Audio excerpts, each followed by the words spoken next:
Hello, I'm Julia Cordova. Thank you so much for subscribing to my YouTube channel and liking my videos. I super appreciate it. And first of all, let me just say happy Thanksgiving if you celebrate it. I am super thankful for you tuning in every week and listening to me talk to myself, but not to myself. So because it's an abbreviated week, though, I think I'm going to try to do this as quickly as possible. So first, I'm just going to recap this past week. My most high conviction bullish trade was Joe, coffee going higher, and it did. Yay. And then it ended just underneath resistance. So we'll talk about that. But for this week, my most high conviction trade is buying the effing dip in gold and gold miners. So I will show you exactly where I plan to do just that. And then with oil, if you are somebody who believes that oil is going up longer term, or you just want to catch a bounce, I will show you where I have support on my charts. And then we'll talk about all of the indices, what I think is going to happen this week. This past week, was really interesting because ES pretty much did exactly what we thought it would do based on that piecewise analogous segment fractal thing. But NQ shot up while the small caps shot down. So they pretty much canceled each other out if you're looking at it from a 50,000 foot view.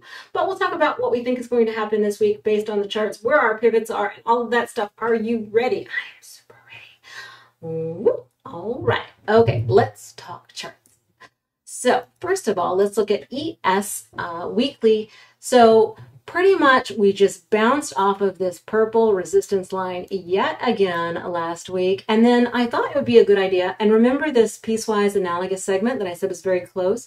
We pretty much did exactly what we thought was going to happen. This upside down dragonfly pretty much happened again. Weird, right? Not so much. Anyway, I thought it would be a good idea to look at the ghost of Thanksgiving past in terms of weeks. And so I highlighted them in blue because everybody was telling me, oh, it's a very bullish week. And it might be. It might just drift up, right? But I thought I'd just look at the past Thanksgiving weeks just to see. So pretty much, if I looked at about 10, 11, something like that of these, and pretty much they're green, and this one looks big, but it's not really because it was still sort of contained in the red candle before it. This one is kind of a small green week. 2018, however, was interesting because it was pretty red. However, we didn't have the same price action leading into it, and then more kind of greenish weeks for the most part here. Nothing to speak of. So I don't know whether or not we're going to have a big week this week. However, what I do think is going to happen is if we do launch above this 4728, which is resistance here, I do not believe that we will close above it simply because of the low vol. We might. It's possible. But I'm thinking not, just because of the low volume, and I think they'll kind of want to pin it down here, I think. So I do not know, but at any rate, we still have a measure move of 4909, but I am thinking short term, again, that we will still back test this 4570 line at some point, if not this week because of the holiday, then potentially next. So that is from a 50,000 foot view where I'm looking at weekly. Now let me look at the daily. Okay, so we did break out of this flag finally. We sort of danced on it a little bit, but it's still sort of wang around it, around that breakout. So if we were to get back inside of it, that would be, or close back inside of it, that would be more bearish than if we keep closing above it. So 4679 is sort of the area to look out for in terms of bearishness. And then this MA, this daily MA at 4644 should provide some support if we happened to go down here. But ultimately, it's just, I think it's going to be a chop week again, but I do not know. But below this 4679, and we might get some pretty quick momentum down, actually, just to scare a few people. Okay, let's look at Nasdaq. Okay, so you can see on the weekly here, pretty opposite movement to what we saw for ES. This just went whoop, way up here. And so it's still, though, however, still dancing around. I mean, it's kind of doing one of these deals, right? It's just just above the channel line. So it looks like if it were even to open flat, it's going to close right, or going to open right on the channel, and it is a little bit harder to maintain a breakout there, or to actually just not have chop, I should say. So sort of the key line above bullish, below bearish for this week is 16598. So 16,600 or so. That would be the bullish versus non-bullish, okay? Still have the measured move here from before of 17,803.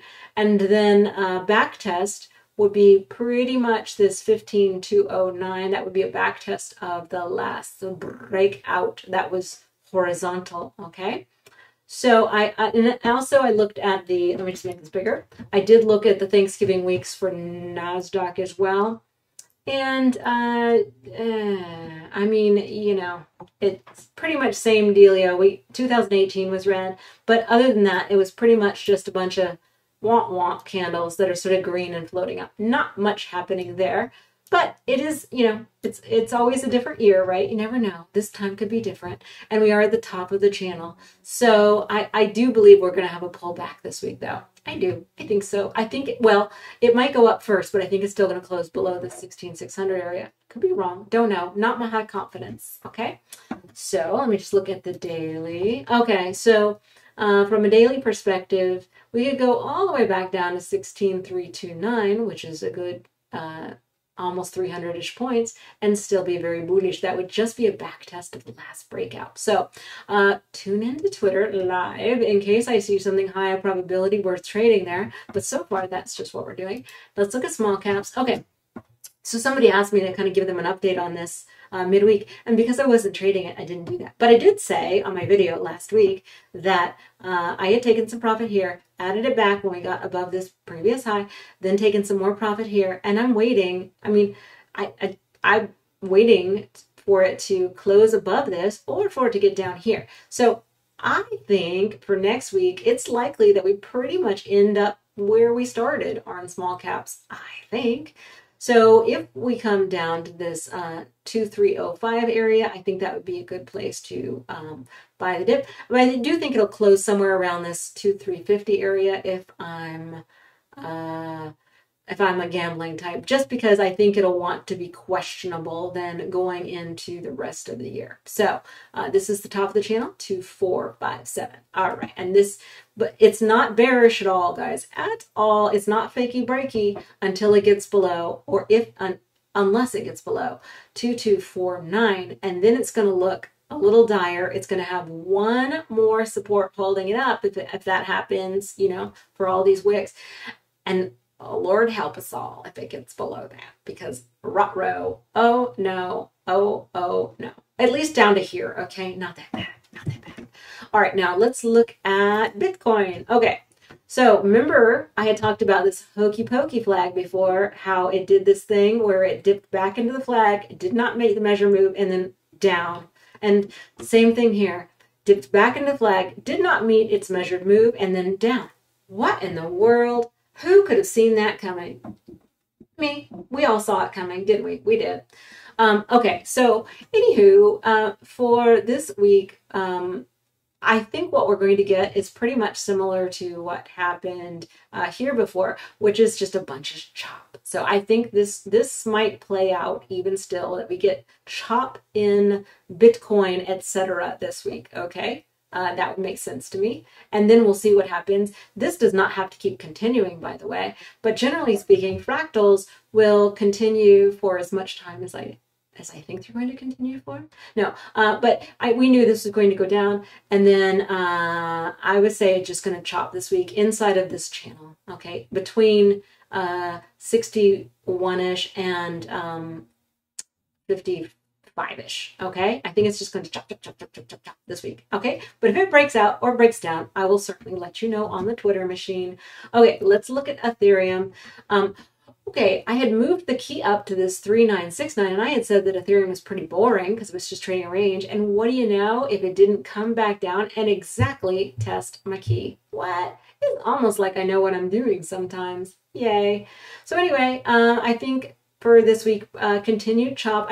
I'd like it personally to form some sort of pattern because this so far looks like it was in an upward channel, right? Squint your eyeballs, look, upward channel, and then it broke down from that upward channel. This looks like it's a measured move. I'm not going to draw it out because it's not my channel, but it looks like it's a measured move, and then came back up. Now it's back testing the bottom of that channel. So wah, wah, wah, wah, wah, wah, wah. That's what it looks like to me. I didn't know. I didn't see it anywhere, and I didn't draw it. So, but that's what it looks like. So chop, chop, chop, in my opinion. Okay, let's look at Doge. Okay. Doge, it does not look, oh, by the way, I drew another redemption line in here, same slope, dotted line, because I wanted to be able to scalp from this. I wanted to be able to have confidence. If it closes above this dotted line, I'm going to have more confidence, because as it is right now, it's below all the MAs. And I don't really have a good technical reason to tell you this is looking bullish. It's not. It just looks like consolidation, but I am super high conviction. I really don't care. It's going up, and I'm not wrong. I mean, I could be wrong. I could be wrong. But anyway, I think it's going up. So if you're somebody who isn't in it yet and you want to wait till it looks more bullish, then I would wait until it gets above this pink line, which is sort of the until it closes above the pink line, which is sort of the bullish, not bullish line, longer term. And that is approximately 0.2826 or so. But I'm very comfortable with it down here. I don't care. I'm a hodl it. It's going up, in my opinion. I do not know, but I think so. Who knows? I don't know. Anyway, okay. Let's look at Tesla quickly. So Tesla is just pretty much, it bounced from that 1,000 area. What do you know? Who would have thought that? But anyway, I did buy some puts for this current week because I do think that when it's announced that Elon, very counterintuitively, I think that when it's announced that Elon is done selling, I think it'll come down a little bit. And frankly, it's more bullish to me, longer term, if it fills or partially fills, that'd be good, this big gap down here before continuing back up. And I will buy, by the way, I will buy it when it gets down here. I'll do it. Look at, because because this is a big move, and it will only be back testing this 50 MA if it gets way down here, approximately, right? Right. I'll buy it. I can't wait to buy it. I might miss the upward move because maybe it'll just continue up. It's possible. But anyway, that's my plan. My plan is to buy it down here if it gets down here. And if it doesn't, then I'll just watch. I'll be very happy for everybody who just hodled. Yay. Okay, let's look at gold miners. Ooh. So we pretty much nailed the exact top last week if you watched the video. But I have a plan this week to buy the effing dip. And I was going to buy it at 33.5 last week. I was on my Twitter machine. I had drafted the tweet already because one thing I don't like to do is tweet and then trade and tweet because then it's like everything is out of sync. So I had drafted the tweet already. I was like buying here, but then it didn't happen. So anyway, a very nice, I think, if you believe in miners and gold going up longer term, a very nice way or a very nice area to buy would be this 33.27. Because remember, this was the neckline of the Head and Shoulders with a weird shoulder that didn't, it doesn't surprise me that we're coming back here only because we didn't get a nice shoulder here and it wasn't true Head and Shoulders because of this weird armpit. So it doesn't surprise me that we're coming back here. I will be buying anywhere from 33.27 and same thing here. This was a previous gap all the way down here to 33.10 or so. Yeah, I'll be buying that area, and yeah, I like it there, and at least for a scalp, I like it there a lot. So I'll be buying there. Yay. Let's look at gold.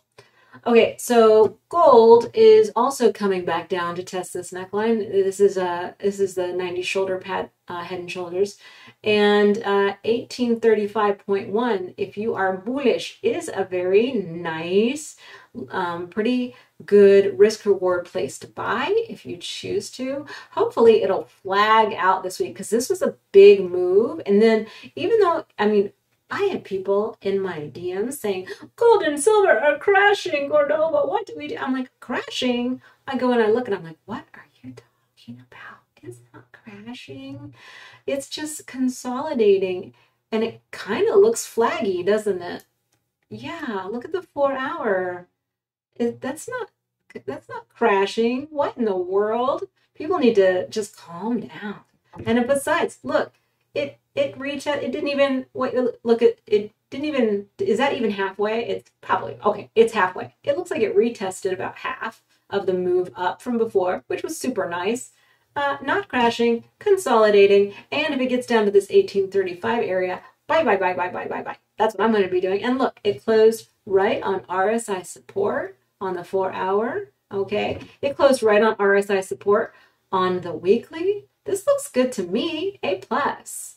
A plus. I think it's going higher. I know it's going higher. Anyway, let's look at silver.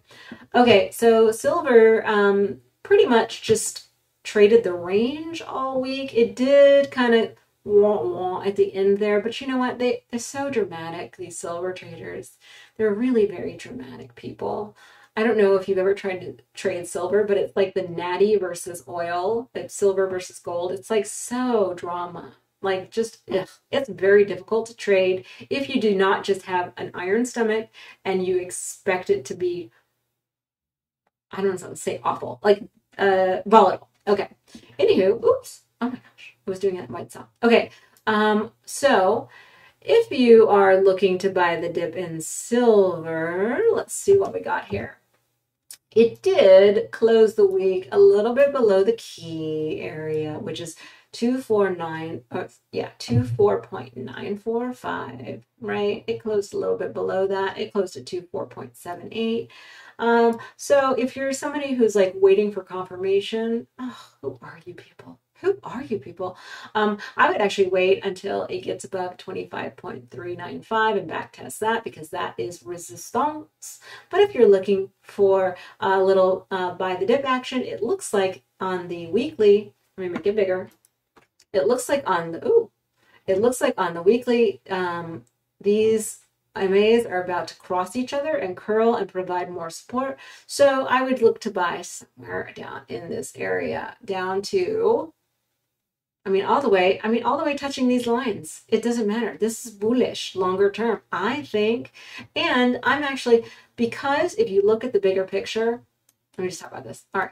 So the bigger picture was, this was a huge bull pennant that we fell from grace from, okay? So in order for us to get back into this bull pennant and then break the F out, it does need some consolidation. We do not want straight up. That would be not good, because then it would want to come back down. We want consolidation here, okay? I'm very bullish. I'll buy the dip this week if it happens. In the metals and in miners. Okay, let's look at oil. Finally, my oil stonk short panned out. It was like, you know what I mean? It took some patience. It took some, this was my, girl on a rodeo horse trade. It was like, what are you doing? But at least we expected it based on the top of this channel. So if you are looking to buy the dip in oil, if you think that oil is not done going up, then two options. 76.9 for me is the bull versus bear line. I should put a key there. But if it does get down here to this gap that got left at around the 74 area, I think that would be a fantastic place to buy the effing dip. And it's also going to be around the 20 MA. See the gap that got left from week to week? Or well, it's not a gap, right? Oh, but it was a gap at one point. Don't even listen to me. Anyway, that's a very good place to buy right here. That 74, low 74s area. Okay, I love it there. If it gets there. If it gets to 72.52, I love it there even more. If you think that it is going to bounce, if you think that it's going to tank, however, it could go all the way to the 65 area. I do not know. For now, I'm focusing on my stonks, my oil stonks. So the bottom of the channel for XOP is, for this week, 91.90. And that would fill that gap. That would that would bring me much joy and pleasure. And then depending on what that candle ends up looking at, we can see whether or not for the next week it is a good potential bouncy area. Okay. Yeah, let's look at Nate. Nate is pretty much still doing nothing. Are we surprised by that? No, we are not surprised by that. It is just consolidating and irritating people, which I find natty-ish. So anyway, I was thinking to myself, so if it goes down to this bottom of this channel, which is 4.71 again, isn't that a triple bottom? Is it likely to bounce there? I was like, oh, ew. But then I look over here on the daily, and Natty is so gross because it did do a triple bottom-ish thing right here before it bounced way the heck up. So looking at it from a fractally perspective, if you can with me, I think it will, if it gets down to 4.713, get a bounce. And so that might be a good scalpy area. And then what I would do is I would take profit if I went long there, which I don't know if I will, because we'll have to see. But if I went long at 4.71, I would take some profit at 5.078. And then I would just set the rest to be break even or moonbeams, because it could do one of these deals that it did before and go all the way up quite a bit. Okay, we don't know yet, but it's possible that it could go even more up than now. So it could go to that 8 area from here if it bounces there. If it doesn't bounce there, then I have 2 more areas of support, 4.52 and all the way down here to 4.18 to 4.22. But I think it will, actually. Well, but if it doesn't, those are the other 2 areas that I'm looking at. And then I do think that, I don't think Natty is done, okay? I think it's going higher than it went before. So it really is about how patient you can be buying the dip, how much you're willing to sort of let it go down before it goes back up, or whether or not you think maybe, and I don't know, it's possible that Natty is done going up. Really? It's possible. We don't know. We don't know. We don't know. But I don't think so. I think, a lot of people saw those headlines, are like, ooh, I want to get in. And then it's just getting those people out that got in because of the headlines, because they don't know what they're doing. All right, let's look at coffee, Joe. Okay, so last week I talked about taking some profit here, and then I felt bad because it continued up, but ultimately it closed below this resistance, so I did not feel bad. Plus, I said if you were recently in the trade, so I did not feel bad at all. But it did form one of my favorite things, which it turned from a triangle in just a pennant actually into an ascending triangle. Ascending triangle breakout is one of my favorite things. It almost always, the week after an ascending triangle breakout, did this with gold too, will go up in the next week. It's like the easy, I don't want to say easy, it's like the most high confidence trade I have in my toolbox. Anyway, for this week, resistance is 64.14. I would not be surprised, however, if it does not stay above that resistance, if it comes back down and retests this breakout at 58.59. And if it does that, then I think that is a very good entry point. It will have filled that gap. And then I think we go higher. Ultimately, the measured move is still 77.07. Okay, that's it. Thank you so much, again, for subscribing to my YouTube channel and liking my videos. Make myself big. I really appreciate it. And I will see you on the interwebs. Happy Thanksgiving. And okay, bye.